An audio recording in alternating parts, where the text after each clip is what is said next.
Nagar Kurnool parliament ప్రజలకు నమస్కారం. నేను నాగర్ కర్నూలు పార్లమెంటు నియోజకవర్గంలో భారత రాష్ట్ర సమితి అభ్యర్థిగా పెద్దలు కేసీఆర్ గారి ఆశీర్వాదంతో పోటీ చేస్తున్నాను.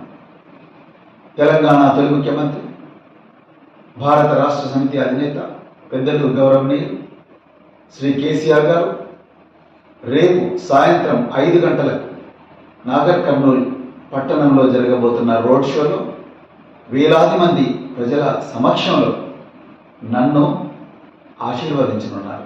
వారికి హృదయపూర్వక ధన్యవాదాలు. ఇలాంటి ఆశీర్వాద కార్యక్రమంలో మీరందరూ కూడా స్వచ్ఛందంగా పాల్గొనాలని, ఎన్ని పనులున్నా దయచేసి పక్కకు పెట్టి మీరందరూ కూడా ఒక్కసారి నాగర్ కర్నూలు పట్టణానికి వచ్చి కేసీఆర్ గారితో పాటు నన్ను ఆశీర్వదించాలని చెప్పేసి